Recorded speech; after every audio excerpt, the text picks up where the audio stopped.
Once upon a time in a land far, far away, long time ago, or maybe even today in a land that you know, there lived three kingdoms, and these three kingdoms met at the same point.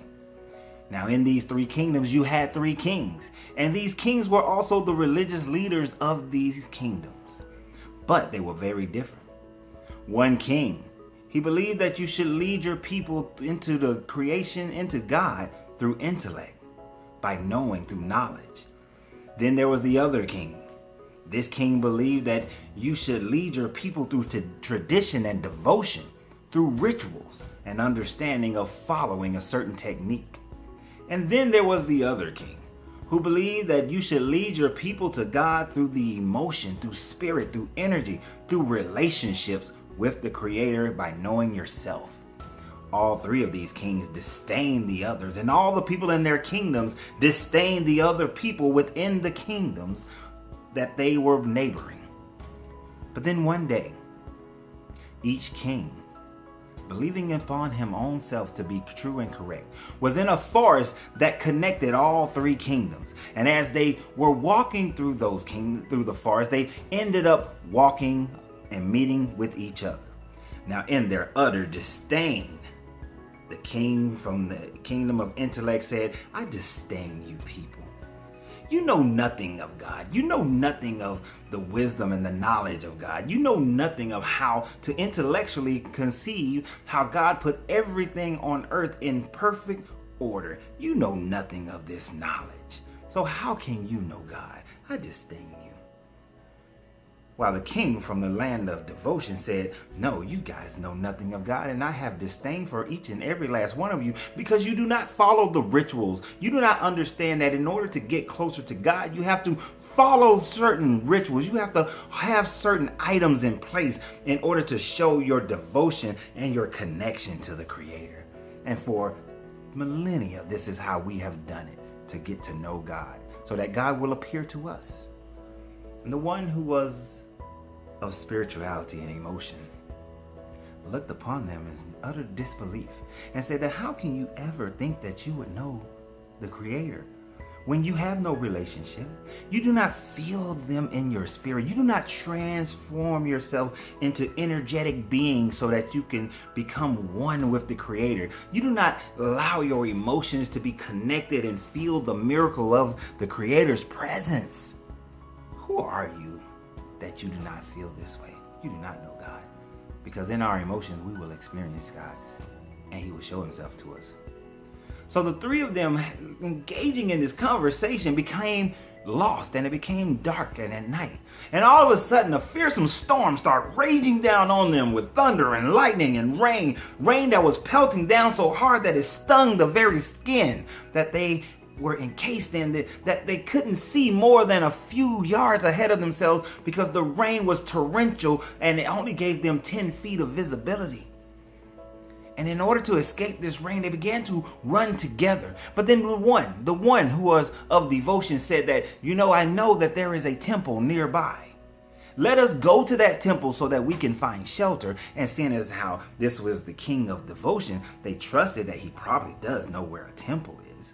And so the one of intellect said, intellectually, that makes sense. We should go and get up under the temple so that we can protect ourselves from this rain. And the one of emotion said, you are absolutely correct. We must get there so that we can then not be distracted by the pelting of the rain. And so they journeyed and they followed the one of devotion and got to the temple. Upon reaching the temple, the rain came in harder. The winds blew harder. The lightning came down with such ferocity that it struck trees near them and they burst into flames. And the rain pelted down so hard and so quickly that it quickly extinguished the flames. Fearing for their lives, they began to huddle closer together, and they saw a statue in the middle of the temple that represented their God. They all came up to the statue and held on tight. Because the closer they were together and the closer they were to the center of the temple, they realized that they were farther away from the torrential rains and lightning that was going on outside them. That if a tree were to break and fall, that it would not land upon them. So they huddled tightly together, close, holding one another and this statue. And then all of a sudden, a bright light appears. And in that bright light, the Creator emerges. And they all look. And the Creator said, I am. And they all realized that they were in the presence of the Creator. But in their minds, they begin to think. The one of intellect said, I've studied you for generation after generation. We have studied you, but you have never appeared to us. The ones of devotion said, we have lit the incense, made the sacrifices. We went through the songs and ritual, but you have never appeared to us. The one of emotion said that we have meditated. We have went deep within ourselves to release and change our energetic flow within ourselves, but you have never shown yourself. They all, in their mind, said, why do you now show yourself when we were simply trying to escape the rain? And the Creator, knowing this, with a loud and booming and gentle voice, said that, and I just showed myself to you now because I was waiting for you three fools to finally come together. This has been Story Time with an Alchemist. This is an old Hindu story. It's usually told about three gurus who studied yoga meditations in these three different ways. Sometimes there's four. In the older version, there's only three, but in the newer version, there's four. But they studied and tried to come to a God-realized moment, a God-realized point. In order to be in the presence of God, the physical presence of God, they thought that their way was the only way. And we find this same attitude, this same behavior throughout every religion. If you are a Christian, how many denominations are there? If you're a Muslim, how many different variations of Islam are there? If you are Hindu, how many different people worship Vishnu, Brahma in different ways? I mean, the same one God has multiple names in almost every religion. In the Jewish, are you Kabbalah? Are you a Hasidic Jew? What type of Jew are you? There are so many different variations that we will think that only our way is the right way to get there.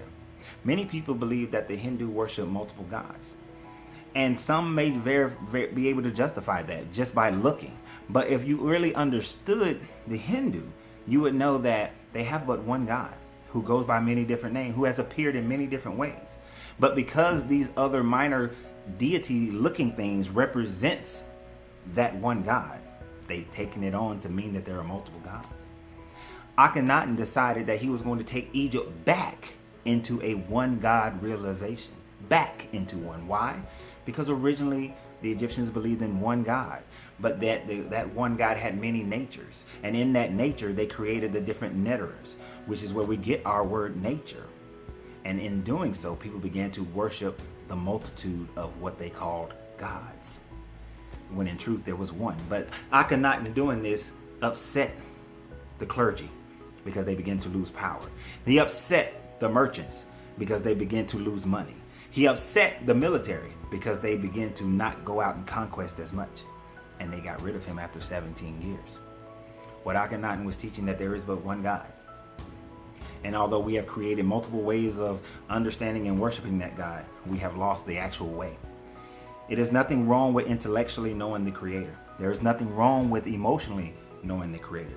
There is nothing wrong with having rituals that reminds you of the intellect and the emotions and the spirit of knowing the Creator. But it is not until you bring them all together that you begin to know the Creator. Now we can look at that from a religious standpoint. Let's look at America. There are black people in America. There are white people. There are Asians.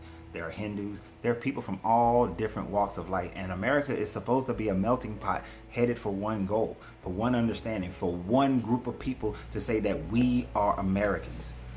But we divide ourselves and think that our methodology of being an American is the only right way of being an American. To be an American means that we carry this flag, that we stand at this anthem, that we sit at this anthem, that we wear the color blue or we wear the color green, or we are military or we are civilians, or we are Congress, or we are business, or we are poor, we are the oppressed, we are the oppressors. In every form and fashion, we give ourselves labels instead of just being American. But on the world scope, we're all earthlings. But I'm American. You're South African. You're Chinese. You're Japanese. You're British. You're Scottish. You're French. We create labels and separate ourselves from just being earthlings, people who have to inhabit this planet and take care of it so that we can live in harmony with it. Or if people are, I believe that there are people in other planets or other life in other planets, so we're all of the same galaxy. We're all of the same universe. We're all of the same creator, but yet we separate what that creator looks like. There is another Hindu story that talks about the fact that if a man was born and standing in a field with his oxen, then for that man, he would look at himself and say that, well, God is brown, is a man. And that God, because he created all these things, is so busy, he must have 8 arms in order to be able to create all these things. The oxen will say that God must be an oxen. And in order to create all these things, God must have 100 horns, 8 horns sticking out of his head. 8 being the number of abundance. Idi Amin said that God was black. Every person creates God in his own image. And because we create God in our own image, we create separations between everybody else. And we make ourselves superior. Now, if you were to think about this, every American makes America superior. Every Peruvian makes Peru superior. People of their nationality make their nationality more superior in one way or another than somebody else's. The food is better, the women are better, the men are better, the way we take care of our elders, the way we make money, everything's something we got to find that's better than everybody else's, instead of just all coming together. That's the point of the story. Is that in order to know the Creator, we have to come together with our mind, our body, and our emotions. To come together as humans, we have to come together with our mind, our body, and our emotions. Until we start doing that, this world is doomed. People say that we're going to hell. The world is already hell. It's hell for a lot of people. And until we come together, we are just fools. We are idiots, playing a human game instead of playing a spiritual game. I hope you guys enjoy this and you get something out of it. Remember to continue to share this video and enjoy it. Share it and comment. Because why? Because your freedom is so important to me. You have to free yourself to be yourself, because your greatness is non-negotiable. And this has been Storytime with an Alchemist.